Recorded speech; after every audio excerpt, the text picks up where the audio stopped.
भी अल्लाह के नबी अलैहिस्सलातु वस्सलाम के पैगाम को और उनके मिशन को अपनाते और कभी भी एक कदम आगे नहीं बढ़ते। वो उग्र नहीं होते थे, वो किसी से हाथापाई पे नहीं उतरते थे। आज आप लोगों को मैं एक पैगाम देना चाहता हूँ, इन मीडिया वाले भाइयों के चैनल के माध्यम से भी मैं ये पैगाम देना चाहता हूँ। आपके कंधे पर बंदूक रखकर कुछ लोग भारत में गोली चलाना चाहते हैं, बदनाम आपको करना चाहते हैं, आपको मोहरा बनाना चाहते हैं। कभी कोई आपके कुरान से आयत निकालने के लिए पिटीशन दाखिल करता है, तो कभी कोई प्रॉफेट मोहम्मद रसूलुल्लाह को पहला जिहादी बोलता है। और आज तो उसने हद कर दी, उन्होंने कुरान करीम की ला यत्तखिदिल मुमिनूनल काफिरीन औलिया मिन दूनिल्लाह की इतनी गलत तफसीर की, इतना गलत माना और मतलब बयान किया। और उन्होंने ये कहा कि भारत की धरती पर हिंदुओं का सबसे बड़ा विनाश हिंदू मुस्लिम भाई भाई इस जुमले ने किया। और उनका ये कहना था कि आज भारत में ये जुमला सिर्फ हिंदू बोलता है, मुसलमान नहीं बोलता। मुसलमान कैसे बोलेगा? मुसलमान अगर बोलेगा तो उनकी शरीयत के तरफ से ये हराम है कि भारत के अंदर हिंदू मुस्लिम भाई भाई। हम ये बात कहना चाहते हैं उनसे, स्टेज पर खड़े होकर कौम के दरमियान में नफरत फैलाने की बात न किया जाए। आप ऐसे लोगों को पहचाने। भारत के अंदर सबसे ज्यादा अगर इस नारे को बुलंद किया है भारत में, एशिया महाद्वीप में, एशिया बर्र सगीर में, बांग्लादेश, श्रीलंका, अफगानिस्तान, भारत, भूटान और नेपाल में इस जुमले को सबसे ज्यादा अगर किसी ने बोला है तो वो भारत का मुसलमान। हिंदू मुस्लिम भाई भाई, क्योंकि हिंदू और मुस्लिम में तशद्दुद और नफरत ज्यादा फैलाई जाती है और तेजी के साथ नफरत फैलती, इसीलिए इस जुमले में सिर्फ हिंदू के साथ, मुसलमान के साथ हिंदू को जोड़ा गया। और किसी हिंदू भाई के उन गुरुओं को मैं कहना चाहता हूं जो किताब पढ़े बगैर गुरु बन गए, जो अपने शास्त्र का अपना विचारण किए बगैर वो गुरु बन गए, कि आप अपने खुदाओं को खुश करने के लिए इस तरह की बातें और गलत तशरीह मत किया करो कि हिंदू मुस्लिम भाई भाई, ये मुसलमान का नारा नहीं, ये सिर्फ हिंदुओं का नारा। किनको बदनाम करना चाहते हो?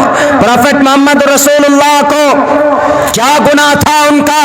उन्होंने तो यही कहा था ना कि या अय्युहन्नास क़ूलू ला इलाहा इल्लल्लाह तुफ्लिहू, ए लोगो अल्लाह को एक मान लो कामयाब हो जाओगे। यही गुनाह था ना, उनके सर पर पत्थर मारे गए, उनके सर से खून निकाला गया। यही गुनाह था ना, या अय्युहन्नास क़ूलू ला इलाहा इल्लल्लाह तुफ्लिहू का नारा बुलंद करते रहे। अगर ये गुनाह है तो अभी होली खेली गई। पूछो इस होली की तारीख में प्रहलाद एक लड़का था जिसने अपने अब्बा के खिलाफ बगावत शुरू की थी। हिरण्यकश्यप उस महाराजा, हिरण्यकश्यप बाप है, प्रहलाद बेटा है। और हिरण्यकश्यप कहता है अपने बाप, अपने बेटे से, ए पुत्र तू मुझे क्यों नहीं मानता अपना परमात्मा?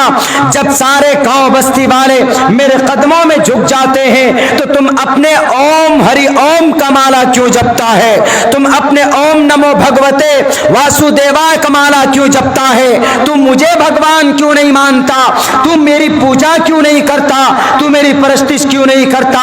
पता प्रहलाद का जवाब क्या था? प्रहलाद ने कहा कि अब्बा मोहतरम, आपको हु क्रिएटेड यू, आपको किसने पैदा किया? उन्होंने कहा कि मैं खुद से पैदा होकर आया हूं, मुझे वरदान दिया मेरे ब्रह्मा ने, मुझे वरदान दिया है मेरे परमात्मा ने, मुझे कोई नहीं मार सकता। प्रहलाद छोटा बच्चा, एक मासूम सा 7-8 साल का बच्चा।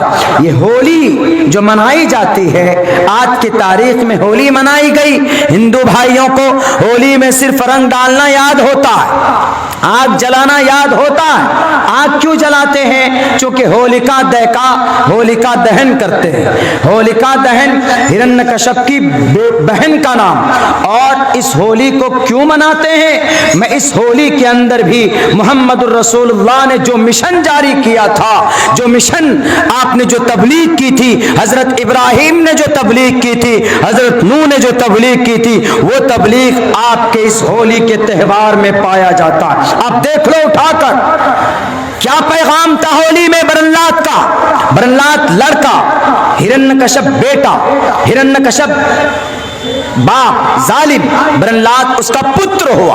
प्रहलाद ईश्वर परस्त और हिरण्यकश्यप जालिम परस्त। और उनकी एक बहन यानी प्रहलाद की फूफी हिरण्यकश्यप की बहन।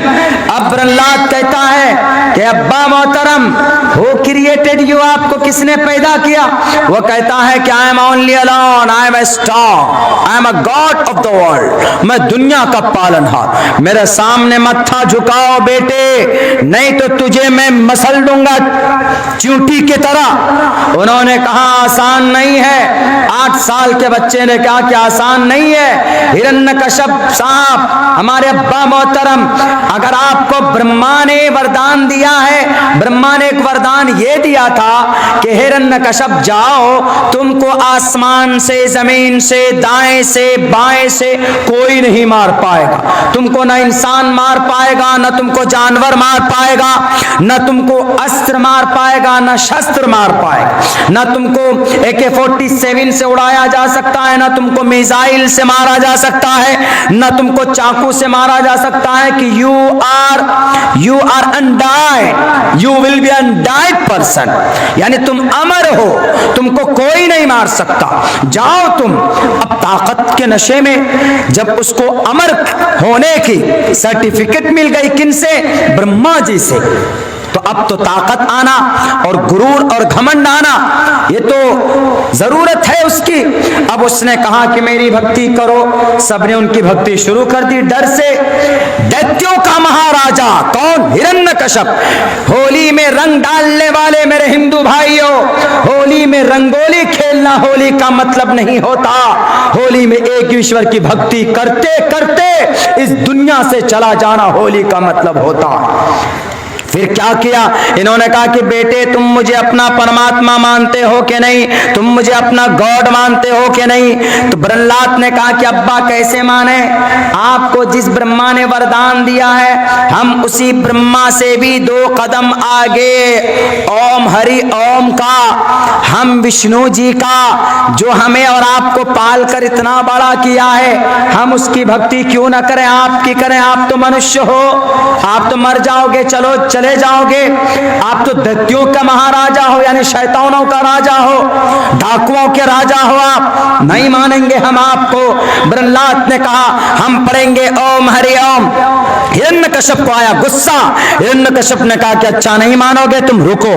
उस बच्चे को उठाकर खौलते हुए पानी में डाल दिया जाता है। जब वो बच्चा पानी में जाने वाला होता है तो अपने हाथ को ईश्वर के सामने खड़े कर कर दुआ पढ़ता है। अपने एतबार से वो अपने मंत्र में वो ये अपने प्रार्थना करता है अपने परमेश्वर से, अपने विष्णु से। ओम हरि ओम बोल, ये माला जपता। ओम हरि ओम, आकार मकार सकार, ओम हरि ओम, ए परमात्मा हमारी रक्षा कर, ये नारा बुलंद करता, ये प्रार्थना करता। जब ये उस खौलते हुए पानी में जाता है तो वह पानी ठंडा बर्फ बन जाता। वो खौलता हुआ पानी या तेल बर्फ बन जाता है। वो बच्चा बड़े सुकून के साथ बैठा हुआ देखता है कि फूल है, गुलाब के फूल के ऊपर बैठा हुआ।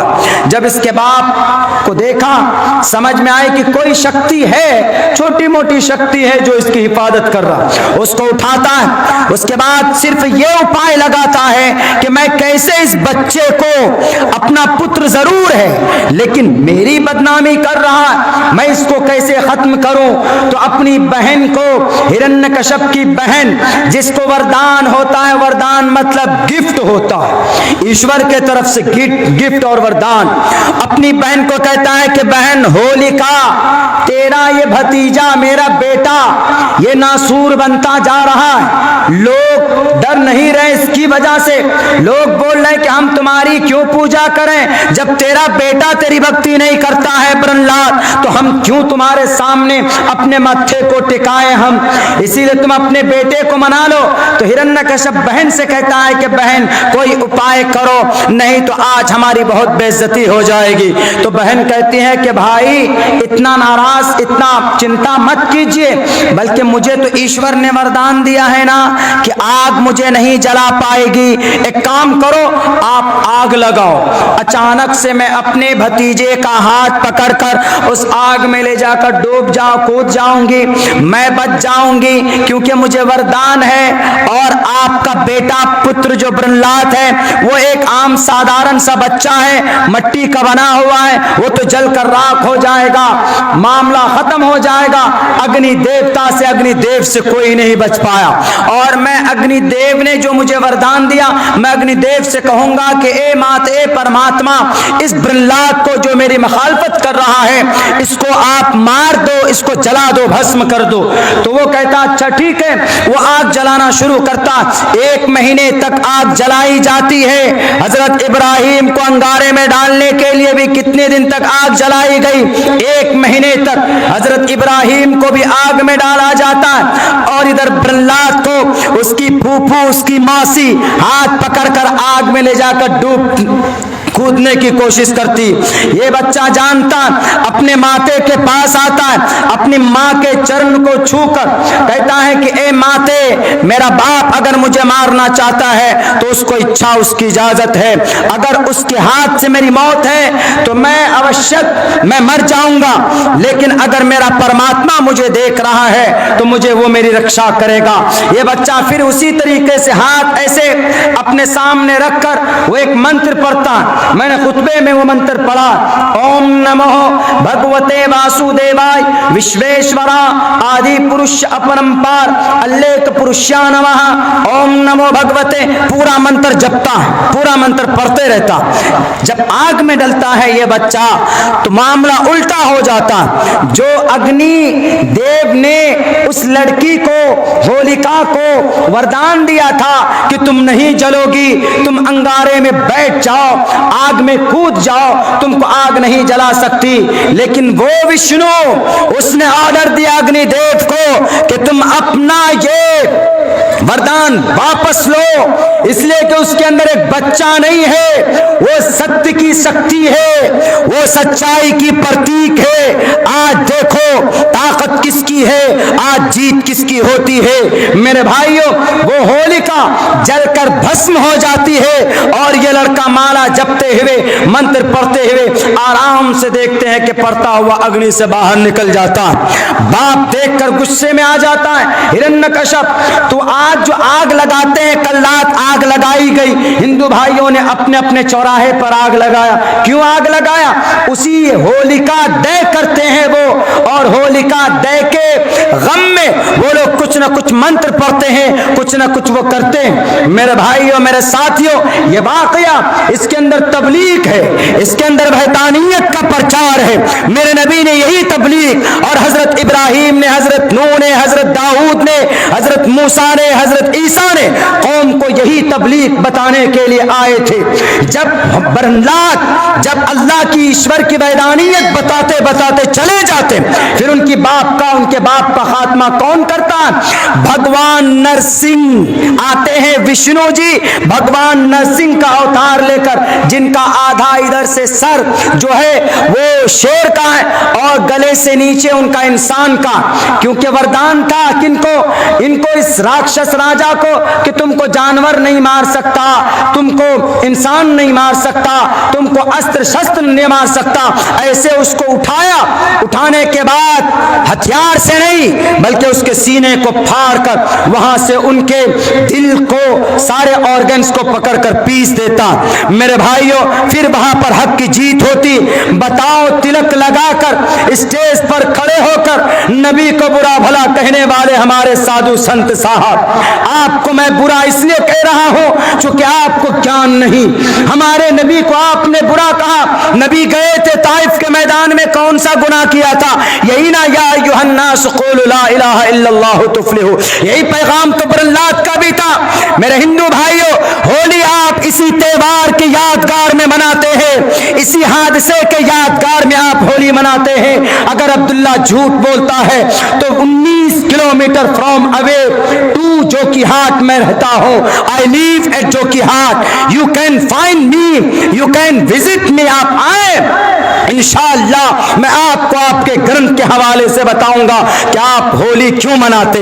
इसी यादगार को मनाने के लिए, इसी याद को जिंदा करने के लिए आप होली मनाते हैं। उस होली में बरलात ने शराब नहीं पी थी, आज आपने शराब पीते।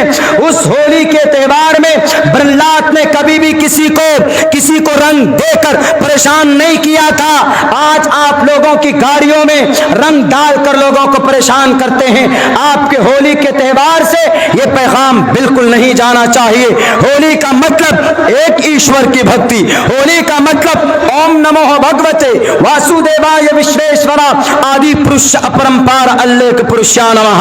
बताओ, अगर इसी मंत्र को मोहम्मद रसूलुल्लाह कहते हैं या अय्युहन्नास क़ूलू ला इलाहा इल्लल्लाहु तुफ्लिहू, तो कौन सा पाप किया? इधर बरलात ने पाप नहीं किया। बरलात का माला जपना, मंत्र पढ़ना जब पाप नहीं, तो मोहम्मद रसूलुल्लाह का ताइफ के मैदान में लोगों को जाकर समझाना या अय्युहन्नास क़ूलू ला इलाहा इल्लल्लाहु तुफ्लिहू, तो कैसे पाप हो गया? ला यत्तखिदिल मुमिनून अल काफिरीन औलिया मिन दूनिल्लाह। गलत तर्जमानी करते हो इस आयत की, गलत बातें लोगों को बताते हो, लोगों के बीच में भ्रम फैलाते हो। कौन थे नबी? रहमतुल लिल आलमीन थे। नबी की सीरत और सुन्नत को अपना कर तो देखो। अपने ग्रंथों में तस्मात् शास्त्रम परमाणम तिकार्य अकार्य विवस्थितो ज्ञात्वा शास्त्र विधानोक्तम कर्म कर्तुम हेरसी। अब्दुल्ला सालिम की जुबान है, लेकिन मंत्र आपकी गीता, आपका गीता कहता है। श्री कृष्ण जी ने साफ लफ्जों में कहा कि किसी की बातों में मत आना, बल्कि ऑथेंटिक ग्रंथों को पढ़ कर देखना, शास्त्रों को पढ़कर देखना। आज शास्त्र को तो पढ़ते नहीं, माथे में तिलक लगाकर पॉपुलरिटी हासिल करने के लिए मोहम्मद रसूलुल्लाह को गालियां बक देते हैं, कुरान करीम को बुरा भला कह देते हैं। बताओ, आज तक अब्दुल्ला सालिम ने या कारी नियाज साहब ने या तौहीद साहब ने या दिगर उलमाए किराम ने किसी ने ऋग्वेद को गलत कहा हो, किसी ने यजुर्वेद को गलत कहा हो, किसी ने श्री रामचंद्र जी को पापी कहा हो, किसी ने श्री कृष्ण जी को रेपिस्ट कहा हो? आज तक नहीं प्रूफ कर सकते। किसी ने झगड़ालू कहा हो? रावण के वध के लिए राम आए तो अच्छी बात है, चूंकि रावण जालिम था। कौरवों के खात्मे के लिए पांडवों को लड़ाया कौन? श्री कृष्ण जी। अच्छी बात है, इसलिए कि कौरवों का जुल्म पांडवों पर बढ़ गया था, अच्छी बात है। तो मोहम्मद रसूलुल्लाह भी खड़ा हुए किन लोगों के लिए जो दमन वध जुल्म करते थे, और इसका यह पैगाम आपके ग्रंथों में मौजूद है। हमारे गुरुजी पंडित जी साहब, सिर्फ बोलने से काम नहीं चलेगा, पढ़ो, अपने वर्क को उलट कर देखो। क्या कहा? विचरन्न शुना चुना है न प्रतिम गति तपलिंगब छुरो अठेश्वर्य गुणन्विता अश्वमा शुगमा रूहा देवदत्तम जगतपति असिनास दूदमन।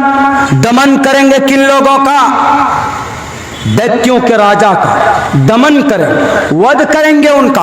और उनका वध किया किन लोगों का? जालिमों का, नास्तिक का, जालिम कातिल मुजरिमीन, जो लोग जो जुर्म करते थे, जुर्म की दुनिया में जिनका नाम था। शराब को आपने खत्म किया, जिना के वारदात होते थे। मोहम्मद रसूलुल्लाह ने औरतों बच्चियों को जिंदा दफन कर देते थे। लोग 360 बुतों के सामने अपने माथे को टेकते थे। एक इंसान दूसरे इंसान का खून का प्यासा हो जाता था। इन तमाम बुराइयों को मोहम्मद रसूलुल्लाह ने खत्म किया। यही जुर्म है क्या? क्या ये जुर्म है मोहम्मद रसूलुल्लाह का लोगों को इंसानियत का रास्ता बताना, मानवता का मार्ग का दर्शन कराना, सत्य मार्ग का दर्शन कराना, क्या ये पाप है? जब ये पाप नहीं है तो अपने खुदाओं को भी समझा दो। अपने खुदाओं के कहने पर क्यों तुम अपनी पापिष्ठास्ते परम शांति वो यमदूत देवता के सामने अपने आप को मुजरिम बना रहे हो? मोहम्मदुर रसूलुल्लाह पूरी दुनिया के जगतपति थे, रहमतुल लिल आलमीन। ऐसे नहीं कहा गया दुनिया की बड़ी बड़ी कौम तबाह हो गई, लेकिन ये कौम आज तक तबाह नहीं हुई। सबका किनका? मोहम्मदुर रसूलुल्लाह का। हजरत लूत के कौम ने गलती की, आसमान पर, 7वें आसमान पर ले जाकर पटक दिया गया। फजालना आलिहा साफिलहा वमतरना अलैहिम हिजारतम मिन सिज्जील, उनके ऊपर पत्थरों की बारिश कर दी गई, नामो निशान मिटा दिया जाता है। हजरत शुएब की कौम ने गलती की, आग की बारिश कर दी जाती है। हजरत नूह की कौम ने गलती की, 6 महीने तक बारिश होती है, पूरे कौम को समंदर में, पूरे कौम को समंदर बनाकर इस दुनिया के अंदर डुबो डुबो कर मारती है। बड़ी बड़ी कौमें आई इस धरती पर, सबको अल्लाह तबारक व तआला ने बैक वक्त इज्तिमाई तौर पर तबाह कर दिया। तुम्हें अकल नहीं, तुम्हें समझ नहीं आती कि आज पूरी दुनिया में लोग गुनाह करते हैं, लेकिन अल्लाह तबारक व तआला पूरी कौम को बैक वक्त हलाक नहीं कर रही है। किनकी वजह से? मोहम्मदुर रसूलुल्लाह की वजह से। अल्लाह के नबी ने दुआ की, ए अल्लाह मैं आपसे दुआ करता हूँ, गुजारिश करता हूँ, मेरी इस कौम को बैक वक्त आप हलाक मत करना। ये उसी नबी का सदका है, ये उसी मोहम्मद के वसीले में आज तुम जी रहे हो, आज तुम कुर्सी में बैठे हो, आज इख्तिदार तुम्हारे हाथ में है। अगर मोहम्मदुर रसूलुल्लाह की दुआ ना होती तो बनी इसराइल से भी आगे बढ़कर, कौम लूत से भी आगे बढ़कर, हजरत शुएब की कौम से भी 2 कदम तुम आगे बढ़ चुके हो।